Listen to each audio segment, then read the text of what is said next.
Buenos días y bienvenidos a Crónicas de un MIR. El día de hoy vamos a hablar, dentro del tres grupos de clases que vamos a hacer, de una muy importante que es la fibrosis pulmonar idiopática, que está dentro del grupo, como todos sabemos, de enfermedades intersticiales pulmonares difusas. Dentro de las enfermedades intersticiales pulmonares difusas, nosotros sabemos que es un grupo heterogéneo de enfermedades que se caracteriza porque hay un aumento de la proliferación celular o también puede haber un aumento de la matriz extracelular con agentes fibrosantes o incluso una combinación de ambos que lleva a lo que es el daño pulmonar como tal. Dentro de esto sabemos que hay una clasificación, tenemos los de tipo idiopático, los de tipo conocido y pues las otras que hay. Dentro del tipo idiopático, la fibrosis pulmonar idiopática es su principal exponente, hay algunas neumonitis intersticiales idiopáticas que también entran dentro de este grupo y dentro de las de causa conocida tenemos la inhalación de polvos orgánicos, la inhalación de polvos inorgánicos y ya en otros tenemos pues la sarcoidosis, la linfangioleumiomatosis, la histiocytosis X. Muy bien, vamos a empezar y hoy vamos a hablar lo más importante, porque son temas muy extensos, pero lo más importante y característico de la fibrosis pulmonar idiopática, que va a permitir responder entre el 70 y el 80% de las preguntas durante el examen MIR. Muy bien, la fibrosis pulmonar idiopática, que también se llama neumonitis intersticial usual o alveolitis fibrosante criptogenética, es una enfermedad que recordar, toda fibrosis pulmonar idiopática es una neumonitis intersticial usual, pero no toda neumonitis intersticial usual es una fibrosis pulmonar idiopática. Con ese primer concepto se tienen que quedar. Segundo, una vez que hablamos de la fibrosis pulmonar idiopática, tenemos que saber cuál es la clínica que van a traer estos pacientes. Hoy, ¿cuál es la patogenia? Empezamos con la patogenia. Nosotros no sabemos cuál es la causa de esta enfermedad. Sabemos que hay agentes que pueden estar involucrados, como el reflujo gastroesofágico, como la predisposición genética, como las infecciones virales, como el tabaquismo, que inducen a un cuadro inflamatorio. Este cuadro inflamatorio lo que va a hacer es que va a activar pues a que los macrófagos alveolares haya depósito de inmunocomplejos allí y estos empiecen a secretar citocinas. Las citocinas van a hacer y van a atraer a lo que son polimorfonucleares neutrófilos y van a atraer también eosinófilos que van a generar obviamente un daño tisular y un aumento de la permeabilidad a nivel de lo que son neumocitos tipo 1. Este aumento de la permeabilidad va a traer consigo la activación de lo que son agentes profibrosantes, lo que son estos agentes profibrosantes que van a generar lo que es un daño a nivel de lo que son los vasos sanguíneos y también un daño a nivel alveolar, con un depósito excesivo de matriz extracelular. Esto es más o menos cómo se da toda la patogenia de la enfermedad. No sabemos la causa exacta, sabemos que hay factores que predisponen a la misma y sabemos cómo se da el daño a nivel pulmonar. Muy bien, cuando nosotros continuamos, vamos ahora a centrarnos en la clínica. Es todo paciente de entre 40 a 50 años con una clínica más o menos de 6 meses. Lo que no quiere decir aquí es que es una clínica subaguda. ¿Y qué síntomas vamos a encontrar? Pues vamos a encontrar una disnea. Son pacientes que vienen con cuadros de insuficiencia respiratoria, especialmente al ejercicio. Si bien es cierto, como veremos posteriormente, después se puede hacer el reposo, en estadios iniciales, pues son al ejercicio, especialmente esta dificultad respiratoria que va a tener el paciente. Va a venir con tos seca y va a venir con acropaquia. Si bien es cierto, los cuadros de acropaquias lo vamos a encontrar en estadios finales. Recordemos que cuando hicimos la revisión de cáncer de pulmón, sabíamos que las acropaquias lo encontramos también en cáncer de pulmón, lo encontramos también en bronquiectasias, lo encontramos en mesoteliomas, lo encontramos incluso en enfermedades a nivel pues intestinal, como la enfermedad inflamatoria intestinal o en cirrosis hepáticas, pero en el caso de lo que son una fibrosis pulmonar idiopática, en estadios finales la podemos encontrar. También podemos encontrar cianosis, taquipnias y dentro de lo que es la auscultación podemos encontrar crepitantes secos tipo velcro. Estos crepitantes secos vamos a intentar escuchar cómo los vamos a escuchar a la auscultación.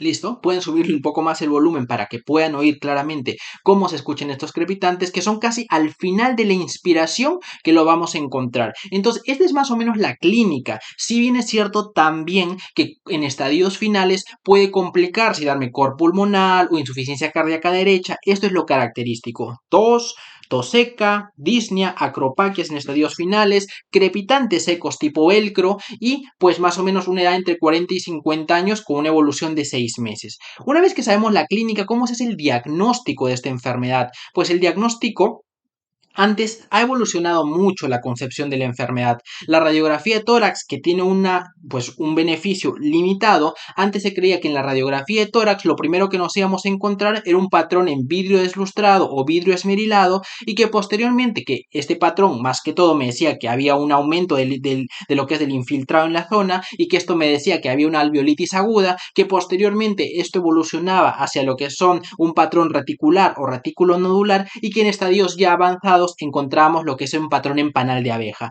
Hoy se sabe y hoy ha cambiado la concepción de la enfermedad. Se sabe que la enfermedad es una fibrosis, es una enfermedad fibrosante por naturaleza, que es predominio fibrosante. Entonces vamos a encontrar siempre el patrón en panal de abeja. La tomografía de alta resolución, la TACAR, de hecho nos da ese patrón. La fibrosis en panal de abeja, que son quistes de predominio basal o subpleurales.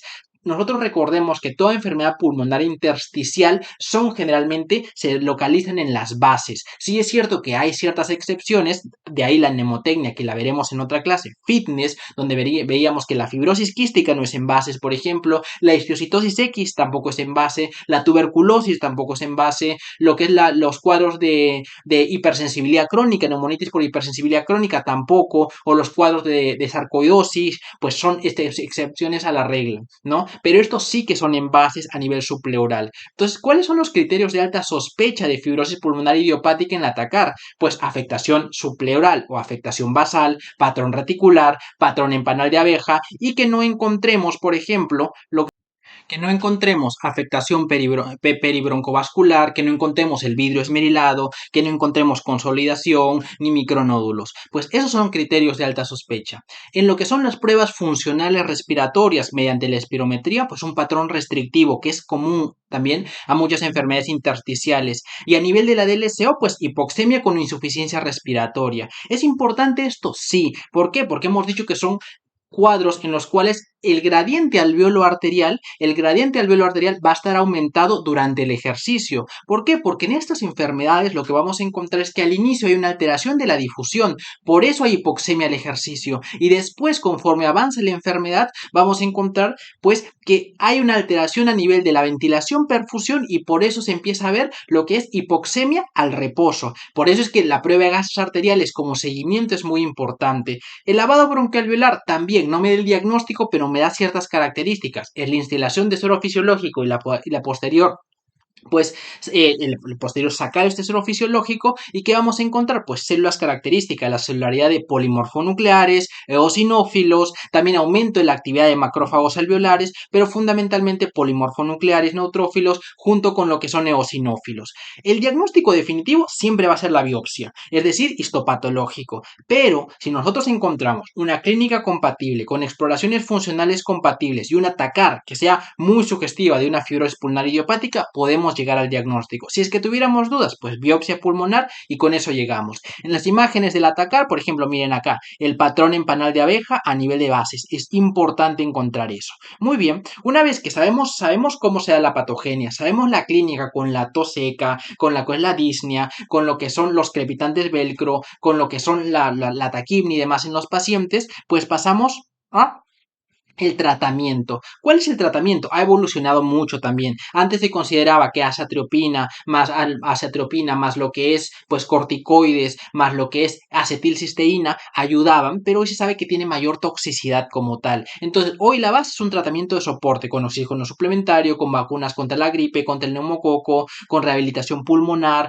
con identificar de manera precoz las comorbilidades y hemos dicho que el tratamiento antirreflujo, al ser uno de los factores que pueden predisponer, también es importante. Y cuando nosotros tenemos que los pacientes tienen, por ejemplo, una capacidad vital forzada mayor del 50% o una DLCO mayor del 30% y son fibrosis pulmonares idiopáticas leves moderadas, se ha visto que el tratamiento antifibrótico puede ser de utilidad porque enlentece la caída de lo que es la capacidad vital forzada. Y dos fármacos que hay que tener en cuenta, la pirfenidona y el nintedanib. nintedanib. La pirfenidona es de primera elección porque se ha visto que tiene un efecto no solo antifibrótico, sino también un efecto antiinflamatorio importante. Y el nintedanib, que es un inhibidor de la tirosina quinasa, que actúa a nivel de los factores de crecimiento endotelial vascular, plaquetario e incluso fibroblástico, pero es de segunda línea. Si la pirfenidona no me sirve, pues voy a lo que es el nintedanib. Pero se ha visto que solo en los cuadros de fibrosis pulmonar idiopática leve moderada. Si la enfermedad progresa más, ya aquí es mucho más restringido porque ya tendríamos que recordar que es una enfermedad crónica, que es una enfermedad que sin tratamiento pues tiene más o menos pues un pronóstico a los 5 años de lo que es el 50% y que muchos de los pacientes van a evolucionar muy mal. Hoy se sabe que los corticoides no son de utilidad porque no me van a modificar la progresión de la enfermedad, solo lo voy a utilizar cuando hay exacerbaciones agudas o cuando es un cuadro ya grave, ahí voy a utilizar los corticoides.